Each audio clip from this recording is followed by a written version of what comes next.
2023년 5월 17일 이스라엘 투데이 시작합니다. 오늘도 역시 이스라엘과 이스라엘을 둘러싼 중동 여러 나라들 그리고 전 세계 많은 나라들의 정세에 대해서 다른 언론에서는 들어볼 수 없는 깊이 있고 심도 있는 분석을 해주실 우리 브레드TV의 중동 전문 분석요원이시죠. 조현영님과 함께합니다. 어서 오십시오. 앞으로 미국의 대선이 약 1년 반 정도 남아 있습니다. 미국의 대선은 미국뿐만 아니라 전 세계 많은 나라에 크고 작은 영향을 미치죠. 물론 이스라엘도 예외가 될 수 없습니다. 그래서 오늘은 미국 대선에 대해서 앞으로 1년 반 정도 남아 있지만 지금 어느 상황인지 좀 중간 점검해보는 시간을 집중적으로 갖도록 하겠습니다. 먼저 첫 번째로 저희가 다뤄볼 이슈부터 알아보도록 하겠습니다. 미국의 대선 시즌을 앞두고 미 공화당의 핵심 인사들이 예루살렘을 방문해 대선 출정식을 방불케 하는 행보를 보이고 있습니다. 지난 5월 1일에는 케빈 메카시 미국 연방 하원 의장이 이스라엘을 찾아 베냐민 네타냐후 총리의 미국 방문과 의회 연설을 전격 제안했는데요. 또 지난달 27일에는 미 공화당의 유력 대선 주자인 론 디센티스 플로리다 주지사가 이스라엘을 방문했지만 네타냐후 총리는 공식 회동에 대한 보도자료는 배포하지 않았습니다. 현지 매체는 총리의 이번 행보가 현 바이든 대통령과 재선에 나선 트럼프 전 대통령의 심기를 건들지 않기 위해 줄타기를 하는 것이라고 풀이했습니다. 지금 미국의 대선 주자들이 연달아 이스라엘을 방문하고 있어요. 우선 미국 연방하원 의장이 이스라엘을 방문했습니다. 미국의 연방하원 의장, 왜 갑자기 이스라엘을 간 겁니까? 방문한 이유는 이제 중동 정세가 돌이킬 수 없는 변화를 지금 맞고 있기 때문에 그 의원 외교 차원에서 방문한 거였는데요. 거기서 주로 어떤 발언을 했냐면 이란 핵 불용, 사법개혁 지지, 내정 감사하는 바이든 비판, 약간 이제 국내 정치, 국제 정치가 이제 버무려져 가지고 어떤 행사를 한 것 같습니다. 미국은 매년 그 이스라엘 건국절을 맞이해서 축하 결의안을 통과시킨다고 하는데 이번에도 역시 축하 결의안을 통과시키긴 했지만 예년하고는 내용이 결이 좀 많이 다르다고 그러더라고요. 예, 재적의원 하원 기준입니다. 재적의원 435명 중에서 401명 찬성으로 결의안이 통과됐는데요. 여기서 이제 특이 사항이 뭐냐면 하원 보도에 따르면은 이제 팔레스타인 두국가 해법 지지가 빠져 있다라는 거죠. 그러니까 이른바 공화당의 입김이 강하게 작용한 결의안이고 공화당의 이제 팔레스타인 관련 정책에 대한 이제 이정표가 나오는 것이죠. 그러니까 친이스라엘 정책이라는 겁니다. 이런 상황에서 미국 공화당의 이제 진짜 유력 대선 주자예요. 론 디센티스가 플로리다 주지사인데 이 디센티스도 또 이스라엘을 방문했어요. 이 디센티스는 왜 이스라엘을 방문한 겁니까? 그러니까 이제 어떻게 보면 예루살렘은 이제 공화당 잠룡들, 잠재적 대권 주자들의 어떻게 보면 일종의 대선 출정식 같은 명소가 돼 버렸어요. 예루살렘이. 그러니까 마치 이제 국민의힘이 이제 대구에 방문하고 이제 민주당이 광주 5.18 묘소 참배하는 것처럼 이제 공화당 이제 보수 정치인들은 이제 이스라엘 참배를 하는 거죠. 일종의 말하면 이제 홈베이스 역할을 하는 겁니다. 그러니까 이게 왜 그러냐면 지난 방송에서 말씀드렸지만 이제 미 헌법적 공화주의 정신이 근본 단위가 유대 기독교 철학이에요. 그러다 보니까 이제 메카죠. 메카를 와야죠 여기. 그 방문하면서 이제 초심으로 돌아가겠다. 뭐 뿌리를 알면서 이렇게 시작하겠다. 뭐 이런 이제 추사표인데, 그러니까 이번 디센티스는 전통적인 우방인 이스라엘과 관계 강화, 그 다음에 서한 지구에 대해서 점령된 영토가 아니라 분쟁 지역으로 봐야 한다라고 지금 이제 밝히고 있어요. 전통적인 보수 노선이죠. 근데 이거에 대해서 이제 외신들은 이제 이거 국제사회가 좀 동떨어진 극우적 발언이라는데 아니에요. 이게 정확한 발언이에요. 이게 국제법적으로 객관적인 발언입니다. 아큐파이드 해가지고 뭐 어파르타이트 해가지고 저기 뭐 분리주의 뭐 팔레스타인을 탄압하기 위해서 이제 그런 이제 프레이밍을 많이 하는데 사실상 객관적인 언어는 점령지가 아니라 디스퓨트 분쟁 지역입니다. 독도도 국제법상은 분쟁 지역입니다. 그래서 그거를 좀 명시적으로 얘기한다는 게 좀 유의미하다라고 볼 수 있죠. 근데 어쨌든 그 공화당에는 이 디센티스 말고도 또 도널드 트럼프도 있지 않습니까? 전 대통령. 물론 이제 그 경선을 통해서 둘 중에 한 사람이 이제 결정이 돼서 이제 대선에 나가긴 하겠지만 사람 이름 모르는 거니까 이 디센티스가 또 이 대선 후보가 될 수도 있는 것이고 마침내 또 대통령이 될 수도 있는데 이런 굉장히 중요한 인물이 이스라엘을 방문했는데 이스라엘에서 그걸 굳이 이렇게 공식적으로 디센티스도 우리 이스라엘에 왔습니다. 이걸 얘기를 안 해요. 왜 그러는 겁니까? 그러니까 아무래도 이제 네타냐후 총리 입장에서는 현 바이든 대통령과 재선 도전을 선언한 이제 트럼프 전 대통령하고 심기를 건들지 않고 해서 줄타기 행보라고 보여집니다. 그러니까 어찌되었든 네타냐후 총리는 지금 현재 바이든하고 현실적인 현안을 풀어야 돼요. 좋든 싫든 간에.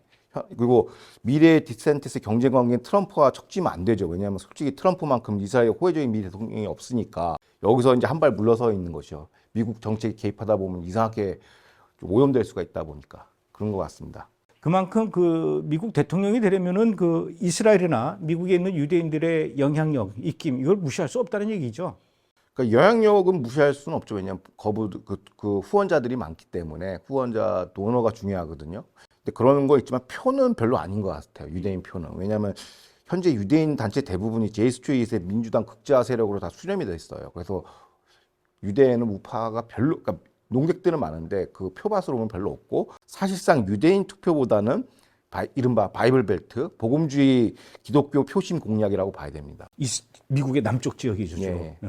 서던 베프티스트 뭐 그쪽인데 그쪽의 표심이 대부분 기독교 강력한 공화당 블락이에요. 투표 블락. 그래서 이들의 신금을 울리는 걸 이제 메카를 방문해서 이스라엘을 우리가 지지한다는 걸 보여줘야 됩니다. 근데 그동안 그 미국의 흐름을 보면은 민주당보다는 그 공화당이 친이스라엘 정책을 많이 보였는데 미국의 정권을 민주당이 잡느냐 아니면 공화당이 잡느냐 이게 또 이스라엘한테도 굉장히 그 민감한 문제이고 예의주시해야 되는 그런 문제죠. 그냥 차이 정도가 아니라 뭐 좌지우지되는 정도가 아니라 밤낮 차이라고 봐야 됩니다. 완전 정반대 180도 다르기 때문에 이스라엘 존폐에 관한 문제예요. 그래서 이제 공화당은 이제 아시다시피 이제 아브라함 협정, 이국가 해법 포기, 테러범 이제 강력한 처벌, 이란 핵 불용이지만 민주당 바이든 행정부의 정책은 정반대이기 때문에 이건 굉장히 중요한 선거예요. 특히 이스라엘한테는. 이스라엘 입장에서 이 디센티스의 방문을 이렇게 공식적으로 발표하지 않는 거는 별로 디센티스의 그 당선 가능성을 이렇게 높게 안 보는 것 같아요. 지금 1년 반을 앞두는 상황이기 때문에 다양한 해석은 가능하지만 일단은 한 발 떨어져 있겠다라는 그런 약간 좀 고차원적인 해석인 것 같습니다. 네트냐후는.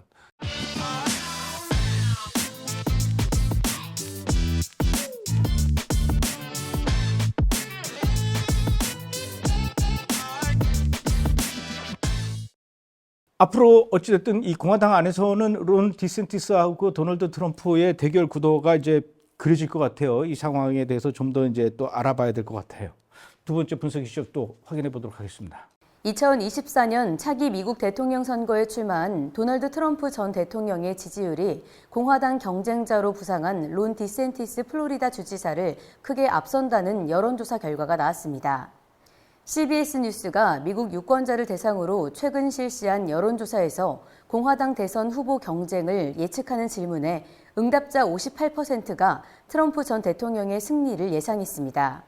한편 2024년 가상 본선 대결에서 유효 투표층을 대상으로 벌인 여론조사에서는 바이든이 트럼프를 48대 40으로 바이든 디센티스 대결에서는 43대 42로 승리하는 것으로 예상했습니다.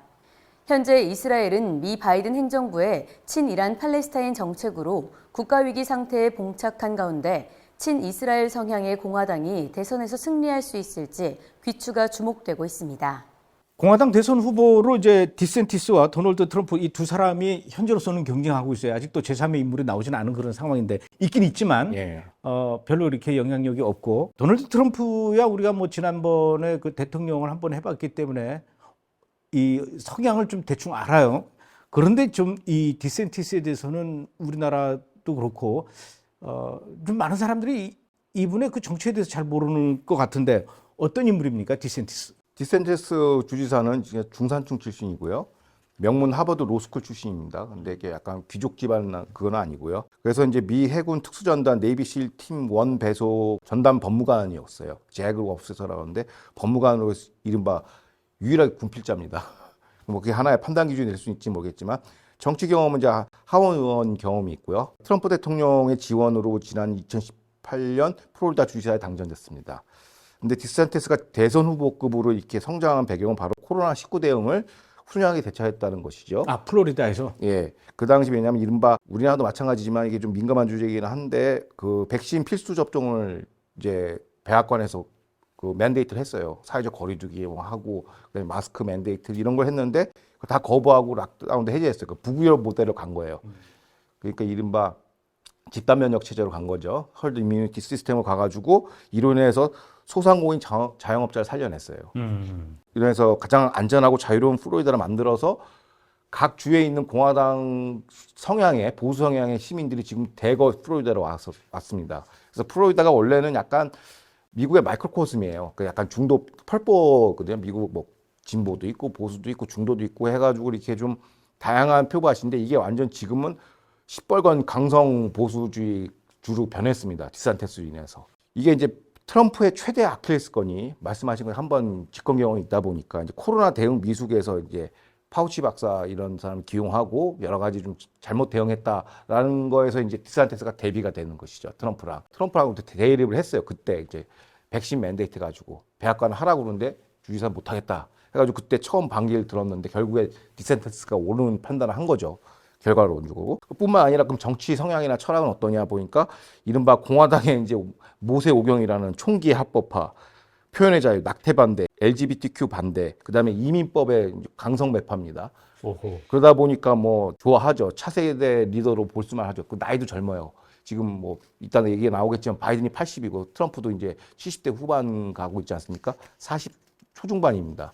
그러니까 어떻게 보면은 나이나 경력이나 이런 파워 이런 면에서 좀 호응도가 높죠. 지금 상황에서 도널드 트럼프하고 디센티스 미국 사람들은 누구를 더 이렇게 선호하는 편입니까 지금? 계속 뭐 바뀌긴 하겠지만. 지금 현재 기준으로는 이제 공화당 당내 경선에서는 이제 트럼프가 압도적으로 우세인 걸로 나타나고 있습니다. 왜 이렇게 미국 공화당 지지자들은 디센티스보다도 이 트럼프를 더 선호하는 겁니까? 중간 선거 책임을 일정 부분 이제 트럼프한테 약간 패배했지 않습니까? 패배는 아니죠. 절반의 성공 뭐 보기에 따르지만 일단 상원을 장악 못했기 때문에 이제 이거를 갖다가 트럼프의 킹메이커 역할이라서 의구심을 표해서 약간 지지율이 좀 정체나 하락 국면했었는데 최근 맨하탄 지방 검찰청 소환건으로 트럼프 지지가 급반등했어요. 이른바 이제 피밥빵 이미지로. 그런데 이제 공화당 유권자들도 이제 이른바 이제 마가 진영도 약간 양분돼 있어요. 디산티스하고 이제 트럼프로. 먼저 트럼프인데요. 이른바 이제 외교 안보 정책은 트럼프가 역대 대통령 중에 탑이에요. 거의 뭐 그건 뭐 최소 보수 진영에서는 다 인정합니다. 그거는. 근데 결정적인 게 뭐냐면 공화당 유권자는 국제 정치에 관심이 없어요. 그러니까 세계가 미국이니까 우리는 뭐 다른 나라에서 뭘 하든지 말든지 신경을 안 씁니다. 그래서 핵심이 이제 도메스틱 팔러틱 국내 정치인데 문제는 트럼프가 재선을 도전하기 때문에 그 실적에 이제 명징하게 나와요. 평가할 수가 있어요. 이른바 재평가가 좀 냉정합니다. 유권자들 사이에서. 그러니까 2016년도 대선 승리의 핵심 어젠다가 뭐냐면 이민법, 빌드워, 장벽 건설이었는데 사실상 장벽 건설은 그렇게 많이 못했다고 해요. 일각에서는 좀 냉혹하게 보는 사람은 15마일밖에 건설하지 못했다. 일종의 쇼다 뭐 이렇게 얘기하는 그렇죠. 사람도 있어요. 그러니까 그리고 그게 첫 번째 가장 미스고 코로나 대처는 아까 얘기했고 인사 실패가 좀 커요. 그러니까 이제 사실상 사위 제럴드하고 이방카 딸한테 이게 좀 약간 위임한 경향이 있어요. 근데 이 이방카랑 이제 제럴드는 어떤 그 쿠시너는 어떤 양반이냐면 전형적인 뉴욕 리버럴 좌파입니다. 그래서 이제 마가 진영이 제일 중요하는 이른바 월가 출신, 그다음에 네오콘 출신, 그다음에 라이노 출신, 그 라이노 무늬만 공화당, 기득권 공화당을 대거 기용했어요. 그래서 이른바 말로는 트럼프가 내가 이 소환프를 다 그냥 매립해버리겠다, 그냥 다 쓸어버리겠다고 했는데 내용은 없었어요. 그래서 인사 실패가 있었는데, 근데 최근에는 좋은 좀 긍정적인 소식이 된 게 뭐냐면 이번에 재선 도전하는 트럼프가 반면교사를 삼았느냐, 이게 하나의 관전 포인트거든요. 과거 실패를 답습하지 않을 거냐. 근데 어떻게 보면은 좀 긍정적인 면은 있어요. 최근에 이제 트럼프는 이제 이 관료주의와 이 디스테이트에 막 환멸을 느끼고 있어요. 그래서 이거 다 쓸어버리겠다 해가지고 스케줄 F라는 대통령령을 지금 준비하고 있습니다. 그게 뭐냐면 이른바 연방 공무원들은 약간 철법통 고용계획이 자를 수가 없어요. 그래가지고 공무원 숫자가 엄청나게 많거든요. 그래서 확실한 이른바, 그러니까 이거는 뭐 폴리티컬 포인트, 정무직뿐만 아니라 일반 공무원들도 다 날려버리겠다는 거예요. 그리고 또 나가고 나서 대부분 이제 회전문 인사로 민간, 그러니까 워싱턴 도시 자체가 로비스트 시리거든요. 거기 못 가게 민간 취업 분야도 이제 제한을 주는 법을 이제 준비하고 있습니다. 그래서 여기까지 들으면 이제 이제 복수혈전 들어가는구나. 마가 진영은 좋아하죠. 그런데 정작 문제는 뭐냐면 그 정작 빈자리를 누구로 채울 것이냐는 거죠. 그러니까 마가의 노선을 어젠다 실천할 수 있는 정책 전문가가 없다라는 거예요. 그리고 또 다시 사위 그 쿠시너와 이방카에 의지하고 있는 한 그 미국을 위대하게는 조금 요원하지 않느냐라고 냉정하게 보는 시각도 있습니다. 반면에 이제 디산티스는 최근에 그 코로나로 이제 지지율이 많이 올랐어요. 근데 최근에는 조금 하락이 한 게 뭐냐면 낙태법 6주 법안을 갖다 통과시켰어요. 이거 최근에 연방대법원에서 이제 낙태에 관한 권한은 연방법원 관할권이 아니라 주의회에서 결정하라고 화기 판송에서 내려보냈거든요. 이게 공화당 골수들은 좋아하지만 중도층이랑 공화당 약간 소프트 공화당이라는 중도 좌파에서는 싫어요. 그래서 지지율이 많이 빠지고 있습니다. 그러니까 우리는 좋아하지만 일단 선거에는 별로 도움이 안 된다. 그래서 트럼프와 비교해 보면 디산티스는 카리스마가 부족해요. 그러니까 트럼프는 전형적인 쇼맨십도 강하고 어떻게 보면 리테일 파라티션이라고 해서 대중정치로서 최고거든요. 홍보에서는 트럼프를 이길 사람이 없어요. 브랜딩에서는. 근데 스타파워가 부족하다 보니까 이제 지지율이 좀 많이 하락하고 있습니다. 디산티스는. 근데 트럼프는 기소당한 이후에 지지율이 더 올라갔다고 그러는데 그건 왜 그러는 거예요? 그 현상은? 높게 나오는 이유가 이제 핍박받으니까 지도자가. 그러니까 마가진이 결집을 한 거죠. 이게 이제 미국에서 보수 진영 사람들이 민주당을 봤을 때는 이제 이른바 통치 역량이나 거버넌스는 최악이에요. 근데 이제 민주당이 지구상에서 제일 잘한 게 뭐냐면 권력 정치입니다. 권력 투쟁 제일 잘해요. 그래서 선거공황의 규제인데 민주당 입장에서는 기존 데이터를 보니 바이든 행정부의 국정 지지도가 엉망이라도 트럼프랑 붙으면 승산 있다고 판단한 것 같습니다. 데이터를 보니까. 그래서 인위적으로 소로스가 후원하는 맨하탄 지방검찰청장을 이용해서 트럼프를 소환해서 이쪽을 결집시켜서 역선택을 유도하는 거죠.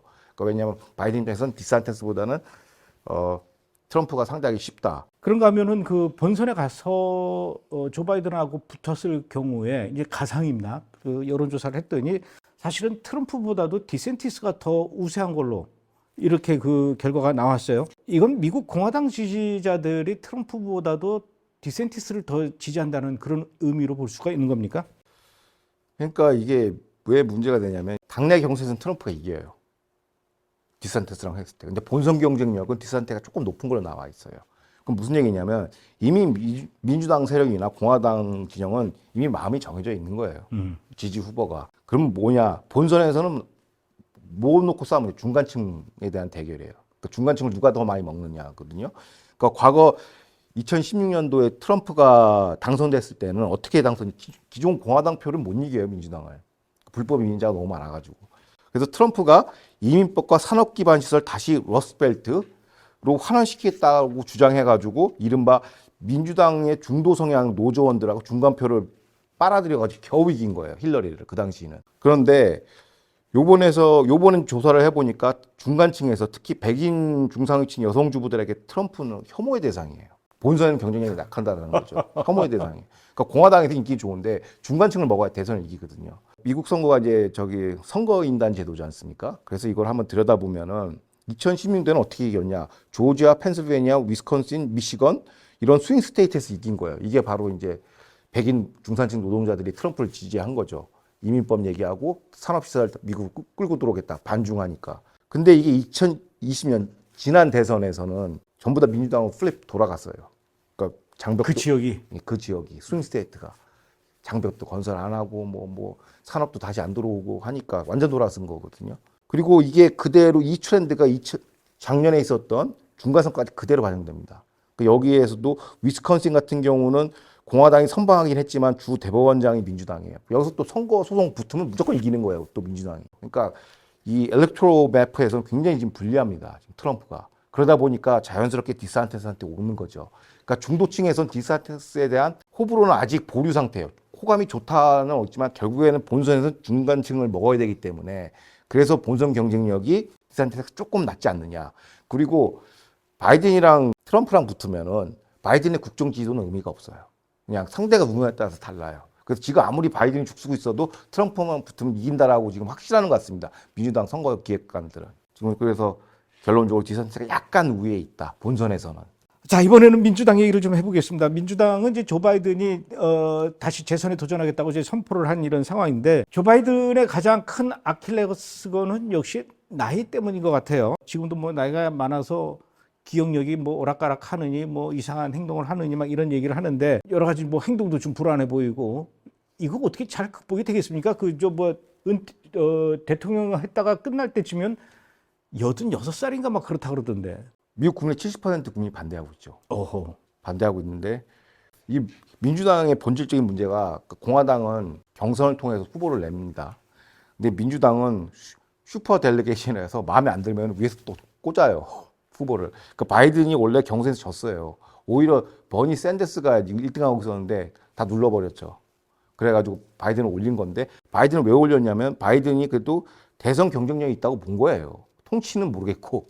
그래서 사실상 바이든 대통령은 저는 이런 표현이 좀 그런데 그냥 허수아비고 사실상 오바마 3기 인사들이 다 조율하고 있다고 봐요. 이게 대외 정책을 보면 그냥 명징하게 나타납니다. 이스라엘 중동 정책 관료들만 해도 다 전부 친팔레스타인 계열이고요. 그 대외 정책을 이제 중동 이게 다 연결돼 있지 않습니까? 석유 에너지만 해도 러시아하고 시리아하고 연결돼 있고 하면 이렇게 일목요연한 대외 국제 전략이 있어야 되는데 뭐 우리 동부아시아 따로, 유럽 따로, 러시아 따로, 중동 따로 움직여요. 그러니까 관료들이 알아서 하는 거라는 강한 의심을 받거든요. 그래서 선거에 이기기 위해서 그냥 바이든만 띄워놓은 것 같아요.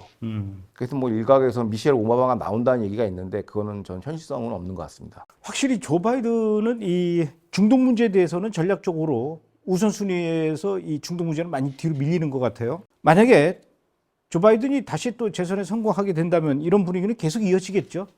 그렇죠. 이제 뭐 기존의 뭐 졸속 아프간 철군, 뭐 이라크 영향력 포기, 사우디 냉대, 친이란 정책은 이제 더 이제 그냥 모세 오경이라고 봐야 돼요. 이제 확실하게 가는 겁니다. 일비하대로.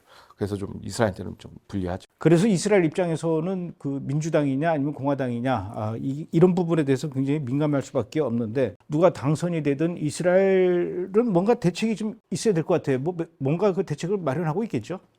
뭐 대책이라는 게 미국 정치에 개입할 수는 없지 않습니까? 유대 도너들, 후원자들 총동원해도 이 선거를 어떻게 할지는 아무도 모르겠습니다. 선거에 개입할 수도 없고. 그래서 현재는 뭐 누차 제가 말씀드리지만은 이제 공화당이 당선되면 좋죠. 그럼 뭐 말할 필요도 없죠. 천국인데 이제 공화당 없는 이제 미국을 생각해야 된다. 이스라엘은. 그래서 계속 강조드리지만 독자 생존의 길을 좀 모색해야 될 필요가 홀로서기로 가야 된다. 예, 그거밖에 없는 것 같습니다. 우리나라도 지금 뭐 한미 동맹 결속을 다지고 있는 중인데 만약에 공화당에서 다시 정권을 쥐게 되면 우리나라 어떻게 됩니까? 지금 우리나라는 민주당하고 좀 가까워지고 있는데 행보가 좀 복잡해지겠죠, 우리나라도? 그러니까 우리나라는 뭐 민주당하고도 가깝고 공화당하고 더 가깝죠. 그러니까 우리나라 보수 정권은 미 공화당하고 궁합이 굉장히 잘 맞아요. 그러니까 좀 이런 얘기를 하면 그렇지만 트럼프 때 만약에 우리 보수 정권이 대통령이었다면은 아마 확실하게 중국을 견제했을 거예요. 그리고 유의미한 북핵 해체 단계까지 갔을 거라고 봅니다. 궁합이 좀 안 맞았어요. 좀 아다리가 안 맞는데 MB 때도 그 08년 금융위기를 우리가 극복한 걸 잘 몰라요. 사람들이 워낙 우리 피해 없이 지나갔거든요. 제2 IMF 사태가 있을 뻔했는데 그 당시도 MB 대통령이 부시랑 잘 해가지고 다 극복을 했는데 사람들은 모르죠. 그래서 소고기 협상만 그걸로 해서 광우병을 얻어맞기만 하고. 근데 문제는 뭐냐면 이제 같은 동맹인데 이스라엘과 한국의 차이가 왜 나냐는 거죠. 저도 이게 궁금했어요. 근데 들여다 보니까 이른바 이제 시차가 있는 고립주의라고 봐요. 그러니까